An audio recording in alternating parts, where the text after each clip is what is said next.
पण काय होतं की जर कोणीच काही बोललं नाही तरी बी चूप मेरी बी चूप तर आपल्याला कळत एखादा पब्लिक स्पिरिटेड नागरिक ज्याच्याकडे पेपर मिळतो तो म्हणतो अरे रे ते चुकीचं चाललेलं आहे, चुकीची मुलं भरती होती आणि ते अन्यायकारक आहे, बरोबर आहे, म्हणून तो पोलिसाकडे जातो. मग आपल्याला कळतं की पेपर फुटला.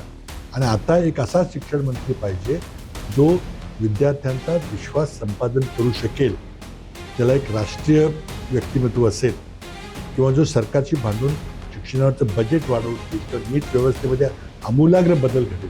असा माणूस मोदींच्या कॅबिनेटमध्ये आज मला दिसत नाही. तुम्हाला कोणतरी बाहेरून आणावं लागेल. एक तर बरीच खाती त्यांच्याकडे आहेत, ते बिझी आहेत, त्यांना पॉलिटिकल महत्वाकांक्षा आहेत, वर जायचं दिल्लीला, मोठ्या पदात जायचे, महाराष्ट्राकडे लक्ष नाही द्यायचं. त्यामुळे एक उत्स्फूर्त धगधगती आग होती, त्याला कोणीतरी त्याला ती वाचा फोडली काडी लावली. ते सरन्यायाधीशांच्या त्या ट्विटमुळे झालं, त्या दिपक्यांनी काही ट्विट केलं म्हणून झालं, पण एकदम पीठ. नमस्कार, मी संकेत आणि आपण पाहत आहात मुंबई आउटलुक. आपल्यासोबत माजी केंद्रीय मंत्री आणि राज्याचे माजी मुख्यमंत्री पृथ्वीराज चव्हाण साहेब आहेत. सर, मुंबई आउटलुकमध्ये तुमचं स्वागत. नमस्कार. देशामध्ये आणि राज्यामध्ये बऱ्याच घडामोडी घडत आहेत. त्यातली ताजी घडामोड अशी आहे की MPSC पेपर फुटीच्या प्रकरणामध्ये 6 जणांना अटक केलेली आहे.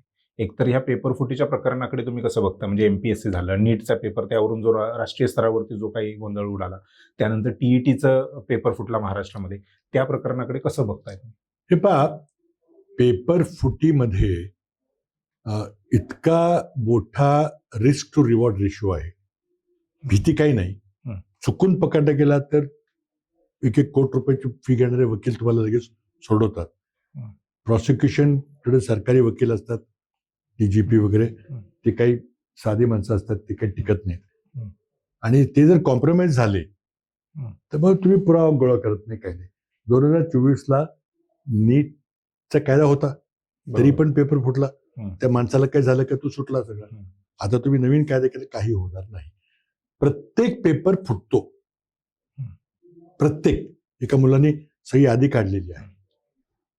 पण काय होतं की जर कोणीच काही बोललं नाही तरी बी चूप मेरी बी चूप तर आपल्याला कळत नाही. एखादा पब्लिक स्पिरिटेड नागरिक ज्याच्याकडे पेपर मिळतो तो म्हणतो अरे रे हे चुकीचं चाललेलं आहे, चुकीची मुलं भरती होतील आणि हे अन्यायकारक आहे, बरोबर आहे, म्हणून तो पोलिसाकडे जातो. मग आपल्याला कळतं की पेपर फुटलाय. नाहीतर काय आहे की एक कोचिंग क्लासवाले 2-2 कोटी रुपये, एका विद्यार्थ्याला 5-5 लाख रुपये, इतका प्रचंड मोठी माफिया झालेला आहे, इंडस्ट्री झालेली आहे. आणि त्यामुळं आता सरकार जे करते तरी काही होणार नाही. नवीन कायदा असेल किंवा काय, प्रत्येक पेपर फुटतोय. फक्त काही पेपर फुटले ते आपल्याला कळतं, बाकी कळत नाही. आणि त्यामुळे मला वाटतं फार गंभीर विषय आहे. त्याकरता केंद्र सरकारने एक चांगला शिक्षण मंत्री नेमला पाहिजे. आता जी तात्पुरती व्यवस्था आहे ती तात्पुरतीच आहे. एका मंत्र्याकडे 4-4 खाती दिलेली आहेत. शिक्षण खातं हे अर्धवेळचं खातं नाही, बरोबर.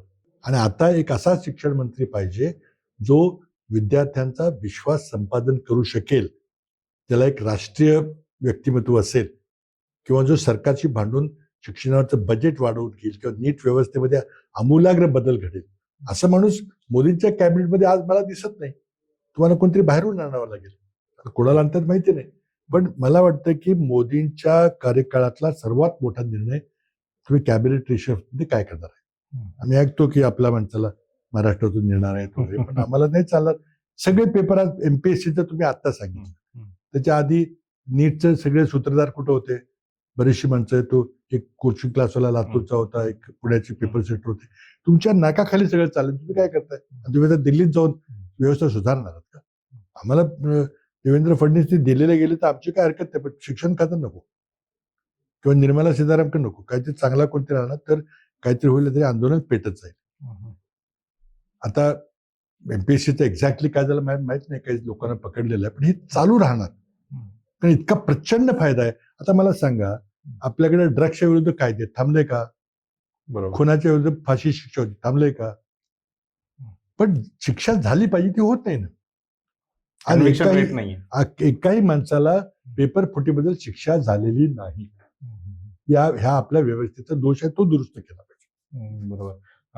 तुम्ही मुख्यमंत्र्यांचा उल्लेख केला, देवेंद्र फडणवीस, म्हणजे ही जी काय चर्चा आहे त्या संदर्भामध्ये देवेंद्र फडणवीसांचं त्यांच्याकडे गृह खातं आहे, त्यांचा पूर्ण कायदा आणि सुव्यवस्थेवरती किती पकड आहे, किंवा त्यामध्ये ते फेल झाले काय? आजच मी हं.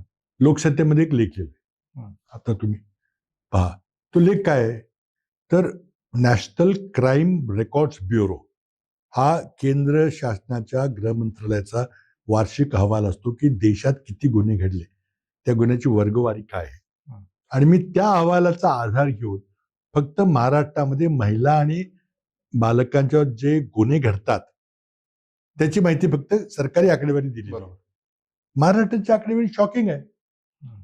आज देशात संबंध महिलांच्या विरुद्ध गुन्हे कमी व्हायला लागलेत. महाराष्ट्रात गेली 3 वर्ष गुन्हे वाढत चाललेले. मुलांच्या विरुद्ध पॉक्सोच्या केसेस वाढत चाललेल्या. दोष सिद्धी होत नाही. 10% सुद्धा जे केसेस आहेत ते सिद्ध होत नाही. सगळे निर्दोष सुटतात. आणि लाखो केसेस पेंडिंग आहेत. फडणवीसजी हे स्वतः मुख्यमंत्री तर आहेतच, पण ते गृहमंत्री आणि कायदा मंत्री पण आहेत. ते लेखामध्ये म्हटलं तुम्ही उत्तर द्या, काय चाललेलं आहे. आणि कायदा सुव्यवस्थेत काही त्यांची पकड नाहीये. आणि हे पेपर फुटतायत. बदलापूरला मुलींच्यावर अत्याचार झाला. नसरापूरचा खरे सूत्रधार कोण आहेत, त्या माणसाला तुम्ही एन्काउंटर करून टाकलं, त्यांनी सांगितलं असतं खरे सूत्र कोण. आवाज बंद करून टाकला, शिक्षा झाली नाही कोणालाही. नसरापूरचं आहे, अनेक प्रकरण आहेत. त्यामुळे त्यांची एक तर बरीच खाती त्यांच्याकडे आहेत, ते बिझी आहेत, त्यांना पॉलिटिकल महत्वाकांक्षा आहे, त्यांना वर जायचं दिल्लीला, मोठ्या पदात जायचंय. महाराष्ट्राकडे लक्ष नाही त्यांचं. नक्कीच. नीट पेपर फुटीनंतर जो काही दिल्लीमध्ये एक मोठं आंदोलन झालं आणि त्या आंदोलनाने बघता बघता देशव्यापी रूप धारण केलं. त्यानंतर संपूर्ण देशाचं म्हणा किंवा राज्याचं म्हणा, राजकारण पूर्णपणे बदललंय, ते जनजी केंद्रित झालेलं आहे.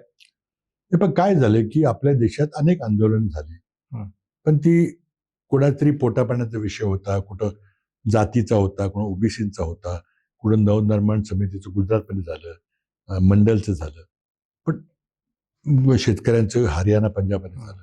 पण देशव्यापी हे आंदोलन होऊ शकलं नाही, कारण एक इंटरेस्ट ग्रुप त्या ठिकाणी होते. पण हे आंदोलन असं आहे की याला जात पात धर्म कुठलं राज्य कुठली भाषा काही त्याला नव्हतं. जेन्युइनली हे ऑल इंडियाचं उत्स्फूर्त असं आंदोलन होतं आणि मुलांचं होतं.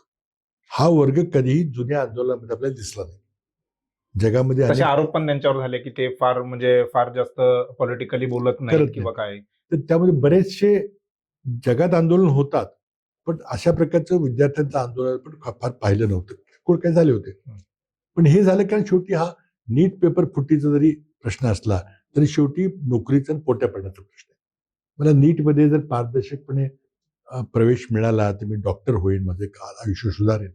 ग्रामीण भागातली मुलं आपली शेती विकून दागिने घाण ठेवून मुलांना कोचिंग क्लासला पाठवतात, शिकतात, आणि त्यांच्यापुढे हे वाढवून ठेवलेलं आहे. त्यामुळे एक उत्स्फूर्त धगधगती आग होती, त्याला कुणीतरी त्याला ती वाचा फोडली, काडी लावली. ते सरन्यायाधीशांच्या त्या ट्विटमुळे झालं का, दिपकेनी काही ट्विट केलं म्हणून झालं, पण एकदम ती पेटली. काँग्रेस पार्टीने त्याचा राजकीय फायदा घ्यायचा प्रयत्न केला नाही. 20 जुलैपर्यंत काँग्रेस पार्टीचे नेते कोणीही तिथं गेले लाभ घ्यायला गेलो. आम्ही भेटलो, शुभेच्छा दिल्या. पण 21ला जेव्हा अमानुष लाठीचार्ज, अश्रुधूर, पॅलेट गन वापरल्या गेल्या, तेव्हा मग राहुल गांधी स्वतः विरोधी पक्ष नेते म्हणून संसदेत उभा झाले. प्रश्न विचारले दोनच की कोणी आदेश दिले, आणि जर गृहमंत्र्यांनी आदेश दिले तर मग तुम्ही काय करताय. 21 दिवस गृहमंत्री किंवा पंतप्रधान संसदेला येऊ शकले नाही. संसदेत तरी पळ काढला अक्षरशः. संसद ही चर्चेकरता असते. ठीक आहे, आम्ही आरोप करू, तुम्ही सत्तेत आहात, तुम्ही सहन करून उत्तर दिली पाहिजे. संसद चालवायचं काम शेवटी सत्ताधारी पक्षाचं असतं. त्यांनी तर तुमच्यावरतीच आरोप केले. आरोप करतील ना, पण आम्ही 2 प्रश्न विचारले ते चुकीचे आहेत का. आज दिल्लीच्या कायदा सुव्यवस्थेची जबाबदारी केंद्रीय गृहमंत्र्यांची असते. पेलेट गन वापरायची परवानगी आहे का. स्टँडर्ड ऑपरेटिंग प्रोसिजर मध्ये लाठीचार्ज करायचं नाही, अश्रुधूर करायचं नाही, फार गंभीर परिस्थिती झाली तरच. पण ते आदेश कोणी दिले, ते लेखी आदेश द्यायला लागतात. गृहमंत्र्यांनी दिले का, तुम्ही सांगा की हो मी दिले, मला वाटलं की परिस्थिती चिघळेल म्हणून. ठीक आहे, आम्ही काय करणार शेवटी तुम्हाला. पण तुम्ही जर दिले नाहीत मग कोणी दिले. पोलिसांनी स्वतःहून ते केलं का? मग खाते कसं चालवतो तुम्ही? हम्म. तुमच्या खात्यातला निर्णय जो खालचा अधिकारी घेणार असेल तुम्ही तिथे कशाला बसलाय? ह्या बरोबर. 2 प्रश्नाची उत्तरं आम्हाला मिळाली नाहीत हम्म. आणि ही मिळण्याशिवाय पुढे कामकाज करणं शक्य नव्हतं. बरोबर. नाही, संसदेमध्ये जरी अमित शहा किंवा प्रधानमंत्री मोदींनी ती उत्तरं दिली नसली तरी माहितीच्या अधिकाराखाली काही माहिती मागवली गेली आणि त्याचं उत्तर होम मिनिस्ट्रीने असं दिलंय की आमच्याकडे ह्या संदर्भातली कुठलीही माहिती नाही, ती माहिती तुम्ही सीआरपीएफ कडे तुम्ही विचारू शकता, असा अर्ज तो आहे त्यांनी तिकडे वर्ग केलेला आहे. पण शेवटी हा प्रश्न कायदा आणि सुव्यवस्थेचा आहे आणि राजधानी दिल्लीच्या कायदा आणि सुव्यवस्थेबद्दल संपूर्ण जबाबदारी केंद्रीय गृहमंत्र्यांची आहे. दिल्ली पोलीस त्यांच्या अंडर अंडर आहे डायरेक्ट, जबाबदारी त्यांचीच आहे. तर तुम्ही उत्तर दिलं पाहिजे, मी केलं का नाही केलं, मग कोणी केलं. बरोबर. परंतु त्या मुवमेंट नंतर, त्या आंदोलनानंतर राहुल गांधी पण ज्या पद्धतीने आक्रमक झाले, त्यांनी वेगवेगळ्या शहरांमध्ये जाऊन तरुणांशी संवाद साधण्याचा प्रयत्न केला. महाराष्ट्राच्या पुण्यामध्ये तो एक कार्यक्रम झाला. त्या कार्यक्रमाला देखील बरेच अडथळे आणण्याचा प्रशासकीय स्तरावरती प्रयत्न झाला. राहुल गांधी ज्या पद्धतीने मुद्दे हाताळतायत, ज्या पद्धतीने ते त्यांनी स्वतःमध्ये बदल करून घेतलेला आहे, अगदी तळागाळामध्ये जाऊन ते तरुणांशी किंवा तिथल्या लोकांशी संवाद साधतायत. हे बदल राहुल गांधींमध्ये कसे झालेत किंवा काय ट्रिगर झालं की त्यांनी हे बदल केलेत? पण ते कशामुळे ट्रिगर झालं काय ते मला सांगता येणार नाही, पण एक चांगले बदल आहेत ते. विरोधी पक्ष नेत्याचं जे काम आहे ते करतायत आणि अगदी तळागाळामध्ये उतरून करतायत.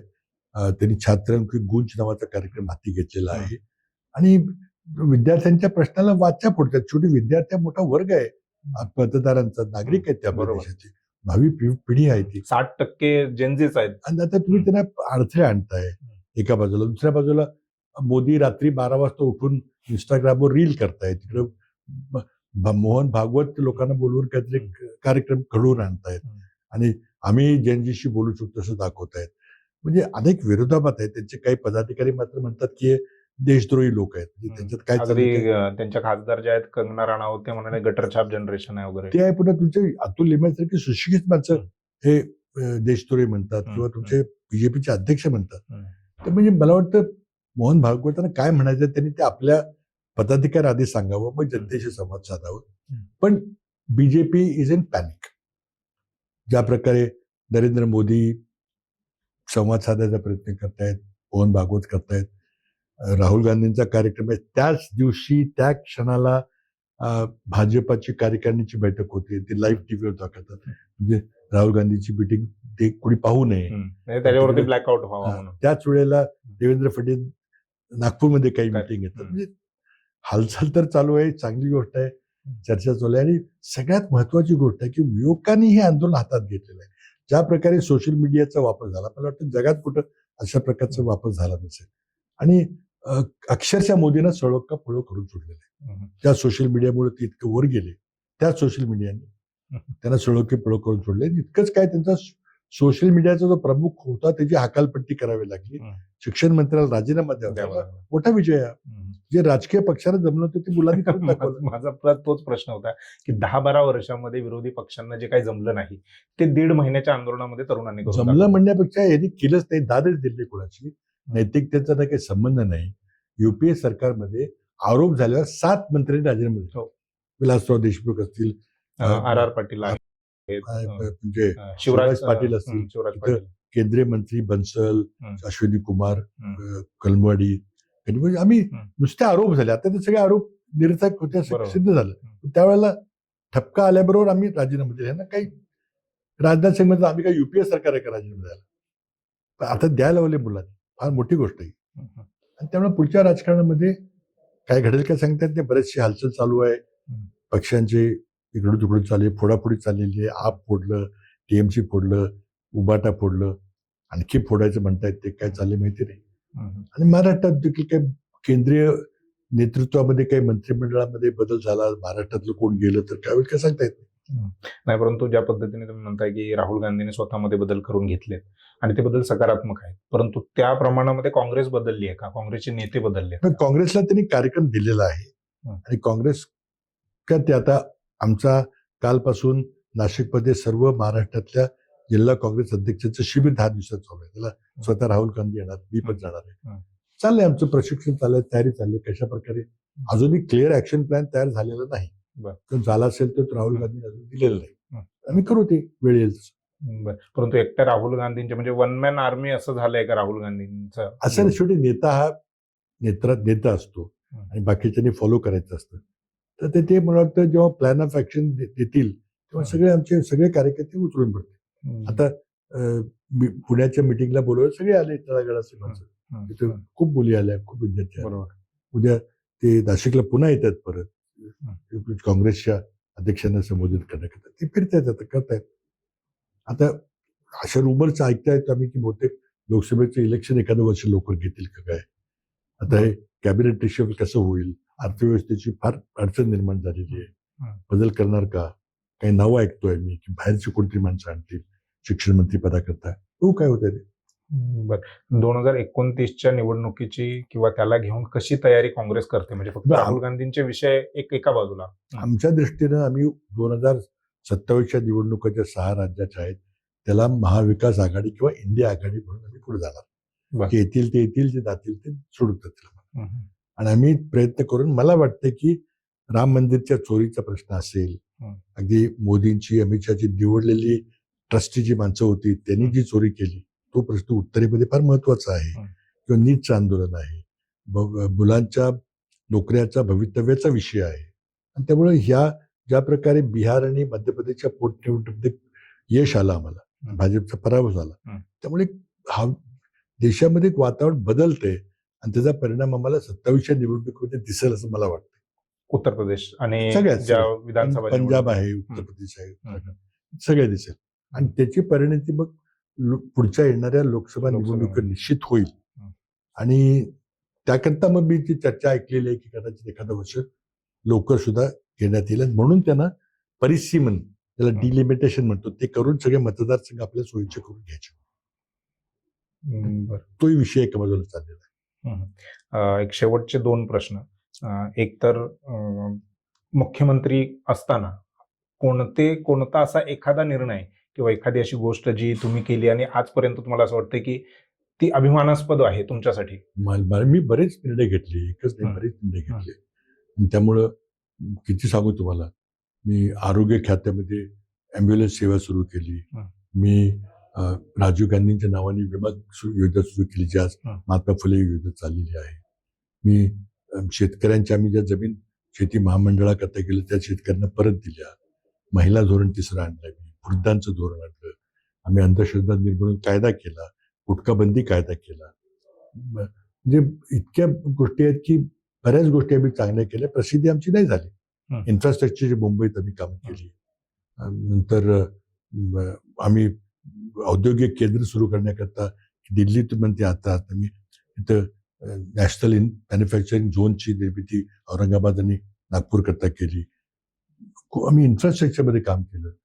आम्ही टी परीक्षा बी सुरू केली 13ला की शिक्षकांची दर्जा गुणवत्ता वाढली पाहिजे आणि विद्यार्थ्यांना चांगल्या दर्जाचं शिक्षण मिळालं पाहिजे.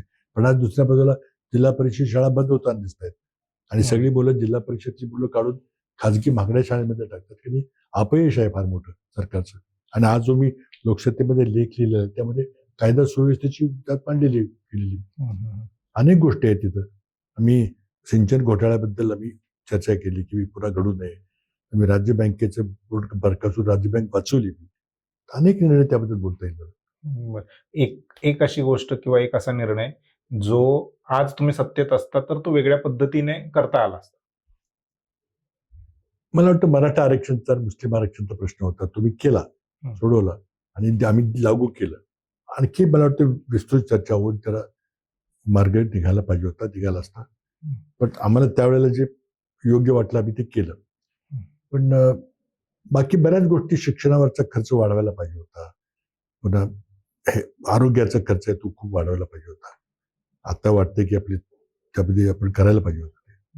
आणि हे आमचं सगळं लक्ष प्रत्येकाचं असतं इन्फ्रास्ट्रक्चरवर, म्हणजे जे दिसतं फिजिकल की रस्ता बांधला, पूल बांधला, पण ज्याने देशाची खरी प्रगती होती, आपल्या जनतेमध्ये एक चांगलं स्किल निर्माण करून त्यांना चांगलं शिक्षण देऊन त्यांना एक productive members of the society करायचा. इतकी माणसं बेरोजगार फिरतायत, त्या लोकांना जर योग्य ते प्रशिक्षण मिळालं असतं तर ते पण खूप मोठे प्रोडक्टिव्ह मेंबर्स ऑफ सोसायटी झाले ते आपल्या अर्थव्यवस्थेमध्ये त्यांनी भर टाकली असती, तरी सरकारला कर दिला असता, देशाची सोबत वाढली असते.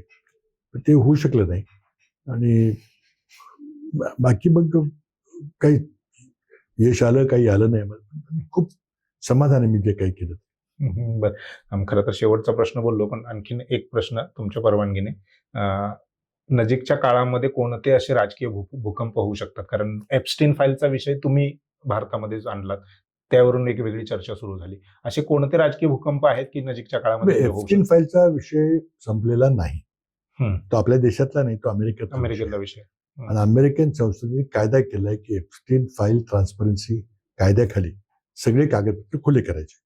आता आम्हाला त्यावेळेला वाटलं की कागदपत्र फाईल म्हणजे किती असेल तर 100, 500, 1000, 2000, पण ते एकूण 60 लाख लाखांमध्ये. कागद. हो. तर 60 लाख कागदापैकी 20-30 लाख कागद खुले झालेले आहेत. त्यामध्ये स्वतः राष्ट्रपती ट्रम्पचं नाव आहे. मग ते दडपायचा प्रयत्न करतायत, पण संसद आणि अमेरिकन राष्ट्रपती यांचा तो सुप्त संघर्ष चालू आहे. नोव्हेंबरमध्ये त्यांच्या निवडणूक आहेत आणि त्यावेळेला हे पुन्हा या प्रश्नाला तोंड फुटेल आणि सगळे कागदपत्र खुले होते. आणि ते कागदपत्र खुली झाली तर भारताच्या राजकारणावर परिणाम होईल, कदाचित भूकंप पण होईल. त्यावेळेला काही सूचक बोललो होतो, ते घडेल. त्यानंतर पक्ष फोडाफोडी चाललेली आहे. त्यातून ही पक्षातली समीकरणं बदलतील कदाचित. सुप्रीम कोर्टामध्ये शिवसेनेच्या खटल्याबद्दल चर्चा चालू आहे. त्यात काही निर्णय लागतोय का माहिती नाही मला, त्यातून काही कळू शकेल. अशी चर्चा आहे की एकनाथ शिंदे यांना भाजपमध्ये सामील करून घेऊन त्यांना मुख्यमंत्री करायचं आणि देवेंद्रजींना वर न्यायचं, अशी चर्चा. पण या सगळ्या चर्चा अटकली आहेत. शेवटी प्रधानमंत्री मोदी काय करतील काही मला माहिती नाही. पण भूकंप म्हटलं त्यामुळं राजकारणामध्ये कधी काय घडू शकतं. त्यामुळं त्याचे भाकीत करणं किंवा तारखा सांगणं किंवा इतक्या तारखेला असा भूकंप अवघड आहे. पण बऱ्याचशा घटना ज्या आपल्या डोळ्यासमोर दिसतात त्यात काहीतरी निष्कर्ष देईल. नक्कीच. धन्यवाद सर, तुम्ही मुंबई आउटलुकला वेळ दिलात. सविस्तरपणे तुम्ही आमच्याशी चर्चा केली, त्याबद्दल आभार. धन्यवाद. नमस्कार. थँक्यू.